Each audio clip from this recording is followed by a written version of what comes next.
will study about globe and its latitude and longitude. Okay, about the globe and the latitude and longitude.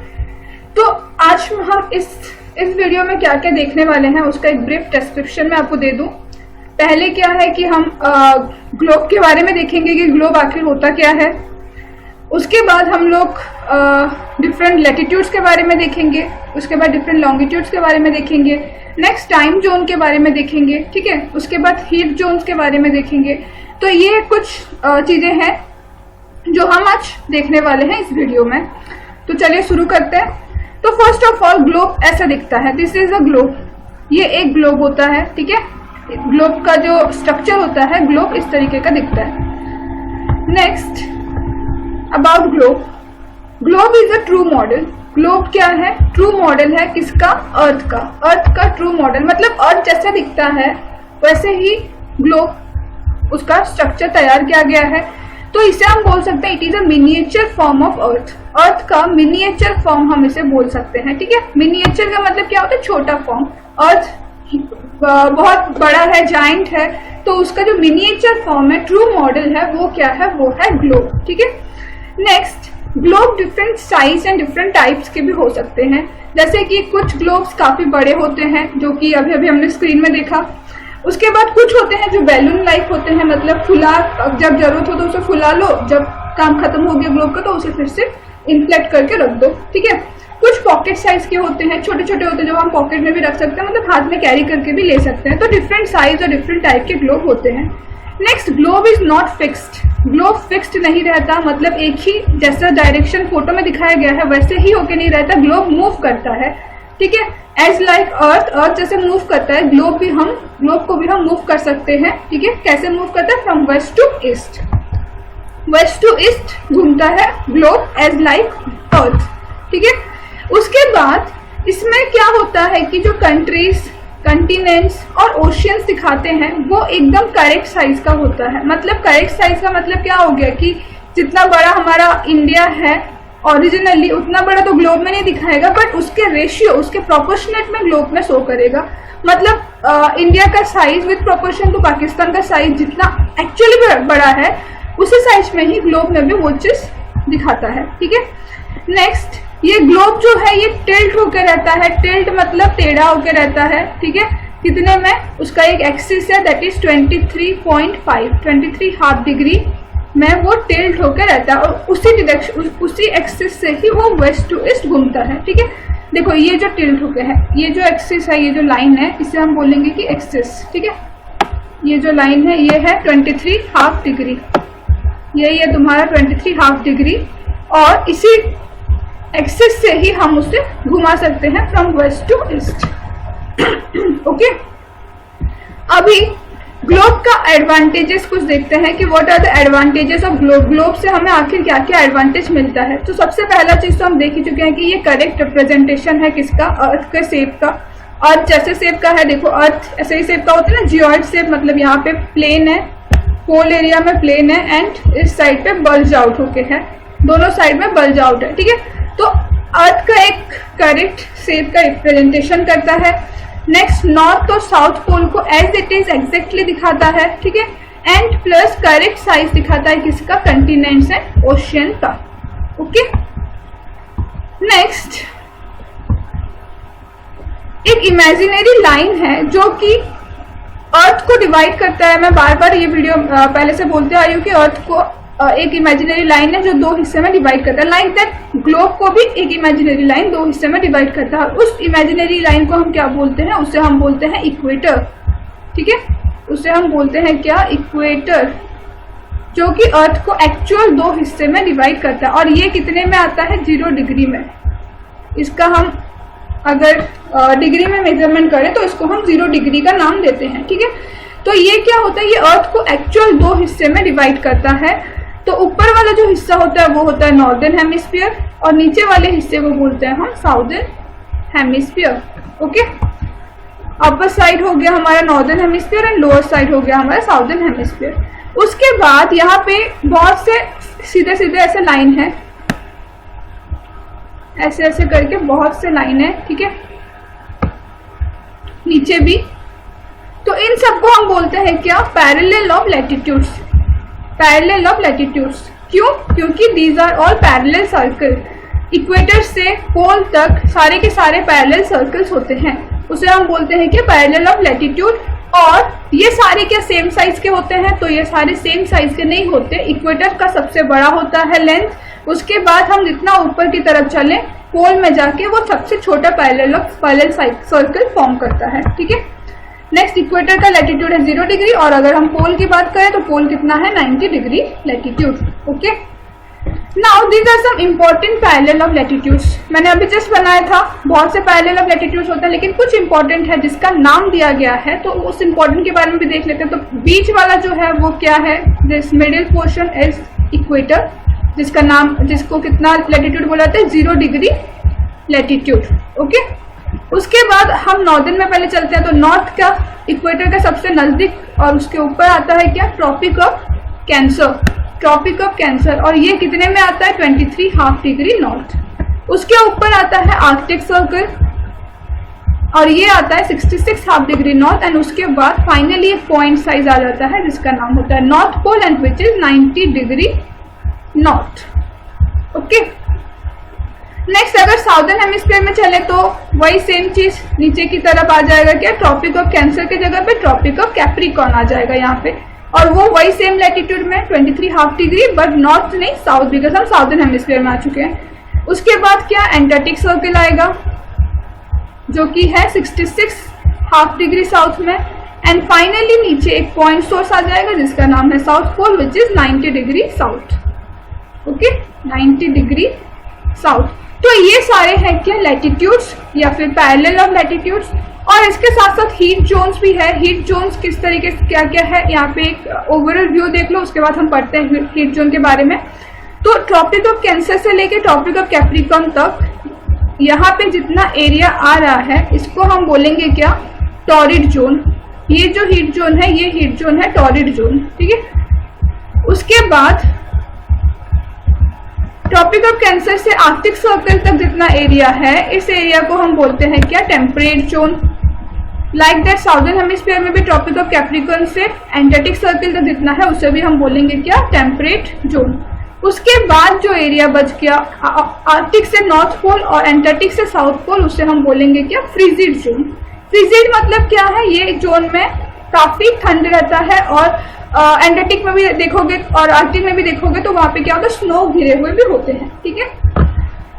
चलो अब हम heat zone के बारे में देखते हैं, हीट जोन्स ऑफ अर्थ। तो सबसे पहले हम देखेंगे टॉरिड जोन के बारे में। First of all we will study about torrid zone. Torrid zone में कहाँ से कहाँ बोली थी, ट्रॉपिक ऑफ कैंसर से लेके ट्रॉपिक ऑफ कैप्रिकॉर्न तक बोली थी, ठीक है। तो ये जो एरिया होता है कहाँ से कहाँ होता है, between Tropic of Cancer to Tropic of Capricorn. Okay, next यहाँ पे जो मिड डे सन होता है ये साल में एक बार, एटलीस्ट एक बार, ठीक है, ओवरहेड होता है। ओवरहेड मतलब क्या, बिल्कुल सर के ऊपर, ठीक है। ओवरहेड होता है कहाँ पे, एवरी लैटिट्यूड में। जितना भी यहाँ पे लैटिट्यूड प्रेजेंट है, ये सारे लैटिट्यूड मतलब ट्रॉपिक ऑफ कैंसर से लेके जितने भी छोटे छोटे एरिया में लैटिट्यूड प्रेजेंट हैं, इन सारे लैटिट्यूड में एटलीस्ट एक बार ओवरहेड होता है सन, ठीक है, साल में। एंड ये प्रेजेंट है कहाँ से कहाँ, ट्रॉपिक ऑफ कैंसर से ट्रॉपिक ऑफ कैप्रिकॉर्न तक। और ये वो एरिया होता है जहाँ पे मैक्सिमम हीट रिसीव करता है अर्थ, ठीक है। अब क्यों मैक्सिमम हीट रिसीव करता है, देखो ये जो तुम्हारा अर्थ है, ठीक है, यहाँ पे जो अर्थ है यहाँ पे क्या होता है, इस जगह पे हो गया तुम्हारा सन। सन यहाँ पे रहेगा, जब सन यहाँ पे रहेगा तो सन अपना रेस ज्यादातर ऐसे ही आएगा उसका रेस, ठीक है, सीधा आएगा। तो यहाँ पे इस पोजीशन में आके ये ज्यादा स्ट्राइक करेगा, इक्वेटर और ट्रॉपिक ऑफ कैंसर के बीच में ही ज्यादा सीधा रेज एकदम आके स्ट्राइक करेंगे, जिस वजह से क्या होता है कि ये जो एरिया होता है ज्यादा गर्म रहता है। फिर उसके ऊपर की तरफ क्या होता है, थोड़ा सा स्लैंटिंग रेज हो जाता है। जितना स्लैंटिंग रेज हो उतना कम हीट प्रेजेंट होगा वहां पे, और उतना कम हीट उसे मिलेगा, ठीक है। नेक्स्ट जोन के बारे में देखते हैं। नेक्स्ट जोन क्या है, टेम्परेट जोन, ठीक है। टेम्परेट जोन कहां से कहां था, ये अर्थ है तो बीच में इक्वेटर, यहाँ पे ट्रॉपिक ऑफ कैंसर, इधर था ट्रॉपिक ऑफ कैप्रिकॉर्न, और यहाँ पे था आर्कटिक सर्कल एंड यहाँ पे था एंटार्क्टिक सर्कल। तो तुम्हारा जो टेम्परेट जोन था कहाँ पे, दिस एरिया में, ठीक है। ट्रॉपिक ऑफ कैंसर से आर्कटिक सर्कल और ट्रॉपिक ऑफ कैप्रिकॉर्न से एंटार्क्टिक सर्कल के बीच में था तुम्हारा टेम्परेट जोन, ठीक है। तो यहाँ पे क्या होता है, मिड डे सन जो होता है वो कभी भी ओवरहेड साइन नहीं करता, ओवरहेड कभी भी नहीं साइन करता, नेवर साइन ओवरहेड, ये याद रखना है। ट्रॉपिक ऑफ मतलब टॉरिड जोन जो था, टॉरिड जोन में क्या है कि सन हमेशा ओवरहेड रहता, मतलब एटलीस्ट एक बार ओवरहेड रहता था, लेकिन इन टेम्परेट जोन सन कभी भी ओवरहेड साइन नहीं करता। बियॉन्ड द ट्रॉपिक, ट्रॉपिक के बाहर सन कभी भी ओवरहेड नहीं रहता, ठीक है। क्योंकि सन का जो सनरेज होता है, उसका जो एंगल होता है वो क्या होता है, वो डिक्रीज होते जाता है टुवर्ड्स द पोल, ठीक है। टुवर्ड्स द पोल वो एंगल डिक्रीज होते जाता है, जिसकी वजह से कि स्लैंटिंग रेज मिलती है, एंड स्लैंटिंग रेज के वजह से हीट का जो होता है वो मॉडरेट होता जाता है, हीट कम होता जाता है, ठीक है। तो इस जगह पे ये जो टेम्परेट जोन है, यहाँ पे मॉडरेट हीट रिसीव होती है, और ये कहाँ पे प्रेजेंट है, between Tropic of Cancer and Arctic Circle in northern hemisphere and Tropic of Capricorn and Antarctic Circle in southern hemisphere, okay.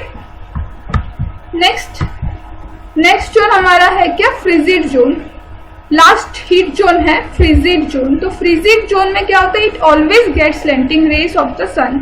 Frigid zone को हमेशा स्लैंटिंग रेज मिलता है सन का, क्योंकि ये बिल्कुल टॉप मोस्ट में है। टॉप मोस्ट में मतलब सन यहाँ से, तो इधर से ऐसे रे मिलेगा जो कि उस रे का कुछ ज्यादा इफेक्ट नहीं रहता, ठीक है, काफी कम इफेक्ट पहुंचता है वहां पे। इस वजह से क्या है, लेस हीट मिलती है, और वो एरिया जो होता है हमेशा ठंडा ही रहता है।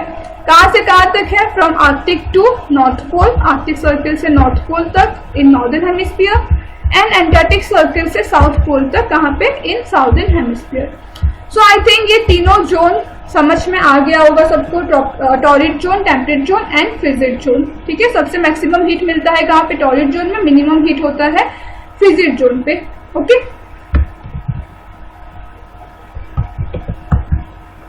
तो ये देखो, अगर हम कंट्री के हिसाब से देखते हैं तो कौन कौन सा एरिया आ जा रहा है हमारा टॉपिक, ये ट्रॉपिक ऑफ कैंसर से ट्रॉपिक ऑफ कैप्रिकॉर्न तक है, मतलब नॉर्थ अमेरिका का कुछ पोर्शन, मैक्सिको का कुछ पोर्शन, ठीक है। साउथ अमेरिका का पूरा ही कंट्री हम ले सकते हैं, लेकिन जैसे कि ब्राजील आ गया, अर्जेंटीना आ गया, ठीक है, चिली का कुछ पार्ट आ गया, पेरू आ गया, बोलिविया आ गया, ठीक है। ये सारे एरिया आ जा रहे हैं इसमें। देन एक्सेप्ट दिस उरुग्वे, इसे छोड़ के बाकी सारे एरिया साउथ अमेरिका के आ रहे हैं यहाँ पे, ठीक है। फिर अफ्रीका का भी मोस्ट ऑफ द पोर्शन आ जा रहा है तुम्हारे टॉरिड जोन में। इंडिया का भी गुजरात से नीचे की एरिया, साउदर्न मतलब पेनिनसुलर एरिया जो है वो आ जा रहा है, ठीक है। उसके बाद ये जो मलेशिया वगैरह यहाँ पे है, मलेशिया, थाईलैंड, ठीक है, ऑस्ट्रेलिया का कुछ पार्ट, और ये सारे एरिया आ रहे हैं तुम्हारे कहाँ पे, टॉरिड जोन में। ये वाला एरिया देखेंगे तो यहाँ से यहाँ तक है तुम्हारा ये क्या, टेम्परेट जोन, यहाँ से यहाँ तक भी टेम्परेट जोन प्रेजेंट है, ठीक है। मतलब बाकी जो मोस्ट ऑफ द कंट्रीज है वो सारे टेम्परेट जोन में आ जा रहे थे। ये कनाडा आ गया इधर, इधर पे अफ्रीका का इजिप्ट वगैरह आ गया, ठीक है। यहाँ पे रशिया, चाइना, ये सब कुछ आ गए, ठीक है। एंड साउदर्न में ये उरुग्वे और अफ्रीका का कुछ पार्ट, साउथ अफ्रीका जैसे कि, एंड हियर ऑस्ट्रेलिया का आधा हिस्सा, ठीक है। ये सब कुछ आ गया कहाँ पे, हमारे टेम्परेट जोन में, और बाकी ये सारे हैं फ्रिजिड जोन, जहाँ पे तुम्हें आइस ऑलरेडी दिख रहा है, ठीक है। ओके, अब नेक्स्ट टॉपिक क्या है, व्हाट आर लॉन्गिट्यूड्स। लॉन्गिट्यूड्स क्या होता है, हमने लैटिट्यूड देख लिया, ठीक है, ग्लोब के बारे में देख लिए, लैटिट्यूड देख लिए, अब हम देखेंगे कि लॉन्गिट्यूड्स क्या होता है, what are longitudes. So longitudes को देखो, ये पिक्चर देख के तुम्हें समझ में आ रहा होगा, ये जो लाइन था हमने इसे तो दे दिया था क्या, लैटिट्यूड बोल के नाम दे दिए थे, ऐसे सीधे लाइन को लैटिट्यूड दे दिए थे। तो ऐसे जो लाइन पास हुआ है फ्रॉम नॉर्थ टू साउथ, इसको हम बोलेंगे क्या, लॉन्गिट्यूड, ठीक है। So line of reference running from North Pole to South Pole, North Pole से साउथ पोल तक जो लाइन रन कर रहा है उसको हम बोलते हैं क्या, longitudes. And these are called meridians of longitude. उसे बोलते हैं क्या? Meridians of longitude. लैटिट्यूड को क्या बोलते थे? Parallel of latitude, and longitude को हम बोलते हैं मेरिडियंस ऑफ लॉन्गिट्यूड। ठीक है। Next, unlike parallels of latitude all meridian are of equal length. Parallel of latitude क्या था? इक्वेटर सबसे लंबा था, उसके बाद जब जैसे हम पोल की तरफ जाते थे उसका जो लेंथ था वो शॉर्ट होते जाता था। लेकिन अगर हम मेरिडियन ऑफ लॉन्गिट्यूड की बात करें तो सारे मेरिडियन ऑफ लॉन्गिट्यूड इक्वल होते हैं, जिस वजह से कि किसी एक पर्टिकुलर को हम लोग 0 डिग्री नहीं प्रोवाइड कर सकते थे। इस वजह से क्या हुआ, सारे देशों की मीटिंग हुई। मीटिंग होने के बाद डिसाइड किया गया कि प्राइम मेरिडियन नाम दिया जाए। किसे दिया जाए? प्राइम मेरिडियन मतलब 0 डिग्री लॉन्गिट्यूड एक कंट्री को प्रोवाइड किया जाए, एक एरिया को, एंड उस एरिया को उन लोगों ने दिया कि ग्रीनविच एरिया। ठीक है, ग्रीनविच जहाँ पे ब्रिटिश रॉयल ऑब्जर्वेटरी लोकेटेड है, उस एरिया को सारे कंट्री ने म्यूचुअली एक्सेप्ट किया कि उसी को ही हम देंगे क्या? प्राइम मेरिडियन, और उसी से हम लोग रेफरेंस लेंगे और हम लोग देखेंगे कि किस मतलब उल्टा से ईस्ट की तरफ आएंगे तो हमारा टाइम जो है वो इंक्रीज होता जाएगा, वेस्ट की तरफ जाएंगे तो टाइम माइनस होता जाएगा। इस तरीके से टाइम को कैलकुलेट किया जाता है all over the world. Okay, ठीक है। From there we calculate 180 degree east and west. 180 degree east और वेस्ट कहाँ से हम कैलकुलेट करते हैं? From the British Royal Observatory, that is Greenwich या फिर प्राइम मेरिडियन। ठीक है। नेक्स्ट, यही वो पार्ट है, मतलब प्राइम मेरिडियन ही वही पार्ट है जिसको हम जो अर्थ को डिवाइड करता है 2 हेमिस्फीयर में। कौन कौन सा? ईस्टर्न और वेस्टर्न। अगर ये वाला ये है तुम्हारा प्राइम ऑब्जर्वेटरी मेरिडियन, तो ये हो गया तुम्हारा ईस्टर्न हेमिस्फीयर, एंड ये वाला हो गया तुम्हारा वेस्टर्न हेमिस्फीयर। यहाँ से अगर हम इस डायरेक्शन में जाते हैं तो क्या होगा? हमारा टाइम ऐड होगा, और यहाँ से इधर जाएंगे वेस्ट की तरफ तो हमारा टाइम माइनस होगा। ओके, सो ये है तुम्हारा एक ब्रीफ रिव्यू तुम्हारा लैटिट्यूड और लॉन्गिट्यूड का। देखो ये बीच में आ गया इक्वेटर। ठीक है, this is the equator which is what? 0 degree. Next, ये लाइन है ट्रॉपिक ऑफ कैंसर का 23.5 डिग्री नॉर्थ। उसके बाद ये Arctic Circle 66.5 degree north. Next, finally this is the pole, North Pole 90 degree north. ठीक है, लाइक दैट अगर हम साउथ में चले तो ये है Tropic of Capricorn 23.5 degree south. Next, ये आ गया तुम्हारा Antarctic Circle 66.5 degree south, and ये है तुम्हारा South Pole that is 90 degree south. ठीक है, उसके बाद तो इस हिसाब से इक्वेटर को देखते हैं तो ये आ गया नॉर्दर्न हेमिस्फीयर और ये हो गया हमारा साउदर्न हेमिस्फीयर। हमने इक्वेटर को रेफरेंस लिया क्योंकि इक्वेटर सबसे बड़ा था, लंबा था, एंड इसका जो था 0 डिग्री हमने ऑलरेडी इसे दे दिया। लेकिन लॉन्गिट्यूड जो थे वो कोई भी सेम नहीं थे, इस वजह से हम लोग डिसाइड किए और प्राइम मेरिडियन को हम क्या किए? रेफरेंस के हिसाब से 0 डिग्री प्रोवाइड किए। तो जो प्राइम मेरिडियन है ये वाला हो गया तुम्हारा प्राइम मेरिडियन। ठीक है, this one is your prime meridian. इस तरीके से गया तो यहाँ से इधर हो गया तुम्हारा ईस्टर्न हेमिस्फीयर और यहाँ से इधर हो गया तुम्हारा western hemisphere. Okay, and parallel of latitude क्या है? देखो ये लाइन जैसे एक दूसरे से पैरेलल है तो ये पैरेलल ऑफ लैटिट्यूड है, और ये लाइन इस तरीके के लाइन को हम बोलेंगे क्या? Meridian of longitude. तो इतना क्लियर। उसके बाद longitude and time. Longitude and time, longitude से हम टाइम को किस तरीके से कैलकुलेट करते हैं? Longitude and time. ओके, तो when sun is overhead of prime meridian, all the places in the same longitude will experience midday or noon. ठीक है, ये तुम्हारा प्राइम मेरिडियन था, ये प्राइम मेरिडियन है ना। तो प्राइम मेरिडियन में जब सन ओवरहेड होता है, ओवरहेड मतलब सर के ऊपर होता है, मतलब क्या?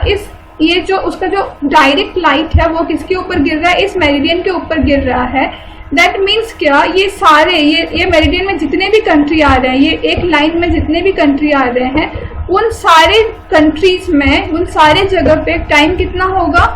12 बजे होंगे, 12 PM हुए होंगे। उन सारे एरिया में मिड डे सन होगा या फिर नून होगा उस टाइम पे। ठीक है, सारे एरिया में सेम टाइम होते हैं। एक जगह पे जहाँ पे ओवरहेड सन है उस जगह पे सेम टाइम होंगे।